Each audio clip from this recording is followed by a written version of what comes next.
Mga kapatid, kayo po ay aking inaanyahan na panoorin at pakinggan ang mensahe ng mensahero ng silangan. Mga video na kung saan ay nagbukas ng aking diwa at nasagot ang marami kong katanungan.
Masayang balita mga Ophirians, narito na ang karugtong na video ng Rizal series. Hihimayin natin ang mahahalagang laman ng Ni Ultimo Adios para lumutang ang nakapaloob na mensahe ng ating pambansang bayani. Consumatum est, it is finished. Huling salita ng Panginoon bago siya nalagutan ng hininga sa Golgota. Yan din ang huling salita ni Rizal bago siya namatay. Iisang kapangyarihan ang kumitil sa Misaya at kay Rizal. Ang Misaya noon ay umiyak, humingi ng tulong sa Ama na kung pwede palipasin ang kanyang kamatayan. Nasusulat, "Abba, Father," he cried out, "everything is possible for you. Please take this cup of suffering away from me, yet I want your will to be done, not mine." Mark chapter 14, verse 36. Kung ang Misaya ay umiyak at natakot, ano kaya ang pakiramdam ni Rizal? Bakit sa luneta ang kanyang naging huling hantungan? Ano ang nilalaman ng kanyang huling paalam? Samahan niyo po kami sa pagpapatuloy ng Rizal series at muli tayong maglakbay pabalik sa panahon upang maunawaan natin ang totoong nangyari sa ating pambansang bayani. Puntahan natin si Rizal noong gabi bago siya pinatay. Pumasok tayo sa selda. Madilim ang paligid. Tanging ilaw mula sa isang lampara ang pinanggagalingan ng mapanglaw na liwanag. Makikita natin si Rizal nag-iisa. May kunti siyang papel at pluma. Sinusulat niya ang kanyang huling paalam. Alam niya, oras na lang ang kanyang binibilang. Pagsikat ng araw, maya-maya lang, yun na ang huling sikat ng araw na kanyang masisilayan.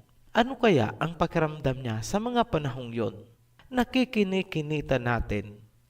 Tumutulo ang luha habang sinusulat ang pamamaalam.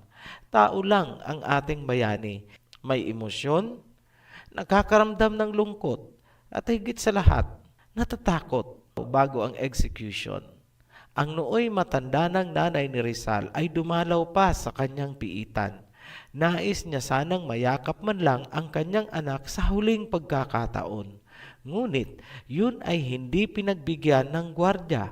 Sobrang kalungkutan ang pinagdaanan ni Rizal habang humihingi siya ng tawad sa kanyang ina. Kung natatandaan pa, bata pa lang si Rizal noon, ayaw na ayaw sana ni Doña Teodora na dumunong ang kanyang anak dahil mapapatay daw ito ng mga Kastila. At ngayon nga, nagkakatotoo ang kanyang kinatatakutan.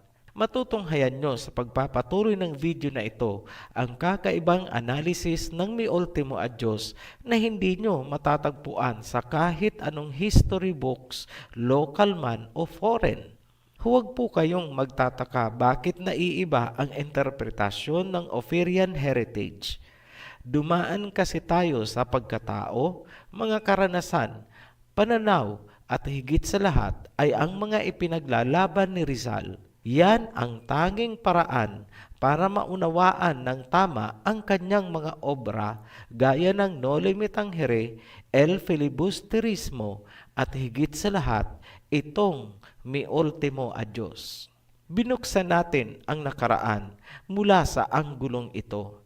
Makikita natin na si Rizal ay parang isang biktima ng krimen kung saan puwersahang pinasok ang kanilang bahay, ngunit nakilala niya ang punong salarin, nadiskubre niya ang motibo at nagawa niya itong isulat bago pa man siya binawian ng buhay. Yan ang Mi Ultimo Adios. Ang kanyang isinulat ay hindi isang work of art at hindi sapat ang pag-aalay ng mga bulaklak sa kanyang puntod o estatwa bilang paggunita. Isinulat ni Rizal bilang annotation sa Sucesos de las Islas Filipinas kung ano talaga ang gusto niya. Kanyang sinabi, kung magtatagumpay ang librong Sucesos, nagisingin ang inyong diwa na maalala at maituwid ang mga mali at paninira, sa gayon, hindi na sayang ang aking pinagpaguran. Ito ang ating magiging basihan kahit gaano kaliit para maintindihan ang darating na panahon. Pansining mabuti ang nais ni Rizal. Una, kailangan daw magising ang mga Pilipino sa katotohanan ng mga pangyayari. Pangalawa, kailangan daw ituwid ang mga kasinungalingan ng nakaraan na ngayon ay naging bahagi na ng kasaysayan na itinuturo sa mga kabataan. Yun lang daw ang tanging paraan para maunawaan natin ang mga darating na panahon. Para sa Ophirian Heritage, itong Mi Ultimo Adios ay isang huling habilin sa anyong pamamaalam. Yan ang ating napagtanto dahil sa kahulugan ng mga nilalaman. Bago tayo magpatuloy, muli naming pinaaalala na ang obra ni Rizal ay kinatawan ng kanyang mga karanasan at nasaksihang mga pangyayari. Magpatuloy na tayo sa pag-analisa ng Mi Ultimo Adios or Last Farewell. Simulan natin sa pagtutuwid ng translation mula sa salitang Kastila papunta sa English at Tagalog para lumutang ang tamang mensahe. Matatagpuan sa pinaka-climax ng Last Farewell ang paunang palatandaan kung bakit siya pinatay, sino ang pumatay, at ano ang sitwasyon ng kanyang mga naiwan. Ang pinakamahalagang content ng Last Farewell na kailangang titigang mabuti ay ang stanza number 13. Pakinggan niyo pong mabuti. Mi patria idolatrada, dolor de mis dolores, querida Filipinas, oye el postrer adios. Ahe te dijo todo, mis padres, mis amores, voy donde no hay esclavos, verdugos ni opresores, donde la fe no mata, donde el que reina es Diyos. Sa English, ganito ang translation. My idolized homeland, pain of my pains, dear Philippines, hear the last goodbye. There I leave everything, my parents, my loved ones. I go where there are no slaves, executioners, or oppressors, where fate does not kill, where he who reigns is God. Ang itinuturing ngayon na official translation sa Tagalog ay ang pagsasalin na ginawa ni Andres Bonifacio. Basahin natin. Bayang iniirog, sakit nyaring hirap, katagalugan kong pinakaliliyag, dinggin mo ang aking pagpapahimakas. Diya'y iiwan ko sa iyo ang lahat. May mga napansin tayo na inaccuracies sa pagsasaling ginawa ni Bonifacio kung saan nawala ang ilang mahahalagang nilalaman ng original. Una, nawala sa Tagalog version ang Querida Filipinas dahil naisalin itong katagalugang pinakaliliyag. Ang layo po, di ba? Wasak ang totoong mensahe ni Rizal. Ang Pilipinas ay hindi lang ang katagalugan dahil may mga region na Bisaya. Tila ba si Bonifacio na ang nagsasalita at hindi na si Rizal? Pangalawa, nawala ang impact or magnitude ng salitang oppressores or oppressors dahil isinalin itong umiinis. Voi donde no hay esclavos, verdugos ni opresores. Ang pagkakasalin ni Bonifacio ay, ako'y patutungo sa walang busabos, walang umiinis, at walang berdugong hayop. Nag-iinis lang po ba sina Magellan at ang mga praile, yung mga Kastila? Napakababaw ng salitang umiinis. Kailangang mapanatili ang impact gamit ang kasing bigat na salita sa Tagalog. Hindi pwedeng ang oppressor ay isasalin na umiinis. Mas malapit siguro ang salitang manlulupig. Tila hindi na malayan ni Bonifacio na ipinapasok niya ang sarili niyang thoughts or diwa sa obra ni Rizal. Pangatlong nawala ang kahulugan ng donde la fe no mata, donde el que reina is Diyos. Ito ay isinalin na pananalig doon ay di nakasasalot. Ang nararapat na salin ay kung saan ang pananampalataya ay hindi pumapatay. Note, mula sa Spanish to English, ang translation ay where faith does not kill. Mabibigat at very strong words ang ginamit ni Rizal, kung kaya itinago or palihim niyang inilabas ang mi ultimo a Diyos. Hindi na natin masigurado kung paano na ilabas, ngunit ayon sa mga available sources, ito daw ay ipinasok sa lampara, yung isang impormasyon naman ay sinasabing sa sapatos daw upang maipuslit. Isa lang ang ibig sabihin, palihim niya itong inilabas para hindi maharang. Ngayong nakita na natin ang mga inaccurate translation, ito ay itama muna natin at babasahin namin sa inyo ang binuo ng Ophirian Heritage. Paunawa, binaliwala ng Ophirian Heritage ang makasining o theatrical na aspeto alang-alang sa kahulugan. Mas binigyan natin ng halaga na mapreserba ang nilalamang kahulugan kaysa poetic art gaya ng rhyming. Basahin natin ang rendition na ginawa ng Ophirian. Ito yung stanza number 13. Iniirog kong lupang tinubuan, kirot ng aking pagpapakasakit. Ginigiliw kong Pilipinas, huling paalam iyong pakinggan. Iiwanan ko ang lahat, ang aking magulang at mga mahal sa buhay. Ako'y paroroon kung saan walang alipin, walang berdogo at walang manlulupig. Kung saan ang pananampalataya ay hindi pumapatay, kung saan ang iluhim lamang ang naghahari. Ngayon, isa-isahin na natin ang mahahalagang punto ng istansa at i-decode natin ang nais ipakahulugan ni Rizal. Sa sino mang nagnais na i-decode ang lalim ng mi ultimo a Diyos, kailangang alam natin kung paano at bakit binuo ni Rizal ang noli me tangere at el filibusterismo. Kailangan ding unawain bakit ini-endorso ni Rizal ang Sucesos de las Islas Filipinas. Kailangan ding alamin bakit ginagalugad ni Rizal ang mga museum at libraries lalo na sa Europa at Amerika. Kapag napagtanto ang mga motibo ni Rizal sa kanyang mga ikinikilos, saka mo palang mauunawaan ang kahulugan ng mi ultimo a Diyos. Yan ang sikretong daan papunta sa kanyang mga obra. Isa-isahin natin ang mga linya na may mahahalagang kahulugan. Unahin natin itong, iniirog kong lupang tinubuan, kirot ng aking pagpapakasakit. Ang linyang ito ay self-explanatory kung napanood nyo ang mga naunang video natin sa Rizal series. Magbibigay na lang po kami ng karagdagang impormasyon bakit sinabi ni Rizal na pains of my pain. Sa Tagalog, kirot ng aking pagpapakasakit.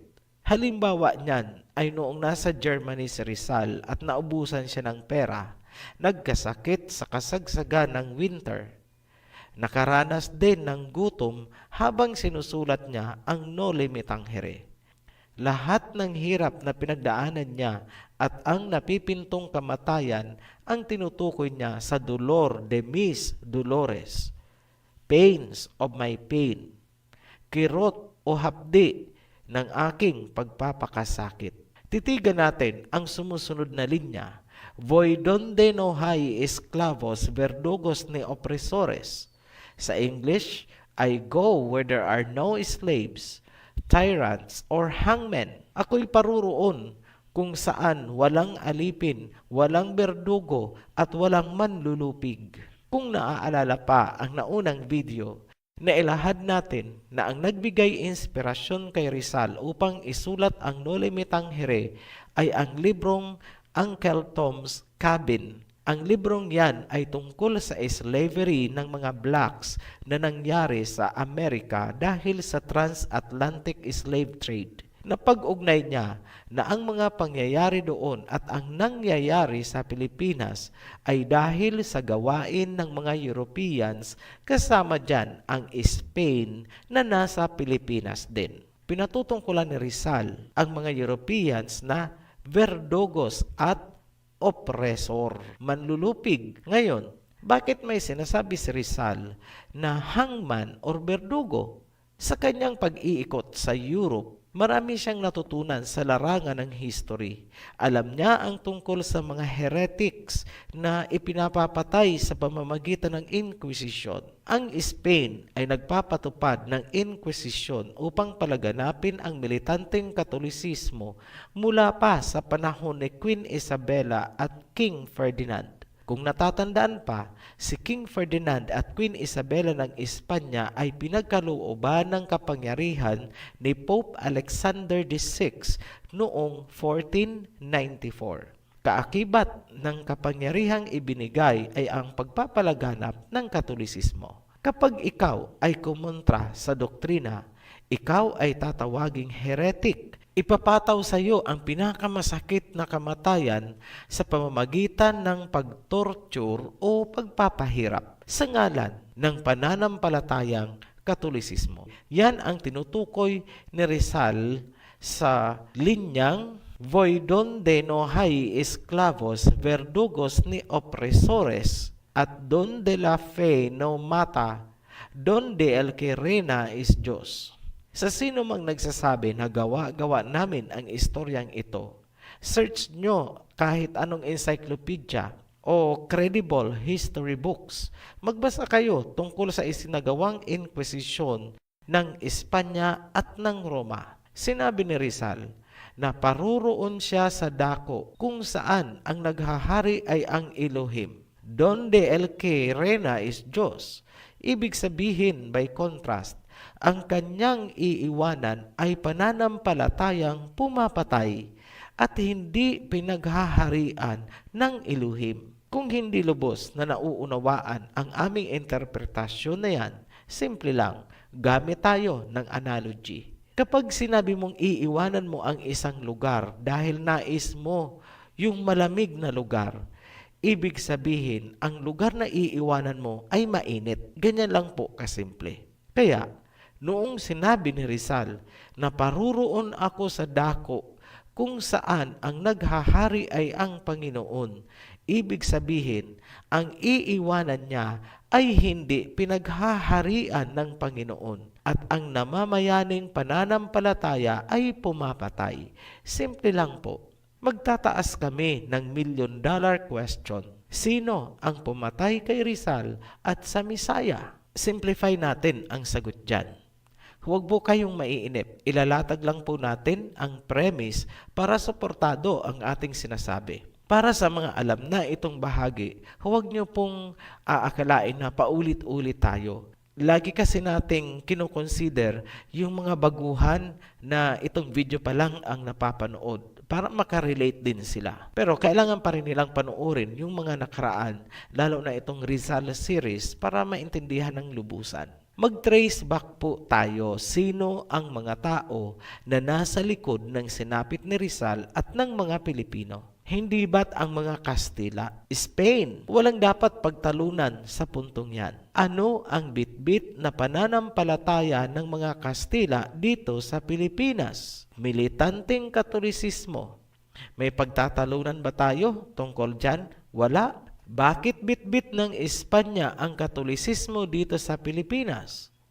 dahil bahagi iyon ng kapangyarihang ibinigay ng Papa kina King Ferdinand at Queen Isabella noong sila ay prinoklama bilang Catholic King and Queen. Sa makatuwid, ang kapangyarihang sumikil sa mga Pilipino ay ang kapangyarihan ng Roma. Ano ang papel na ginampanan ng Espanya?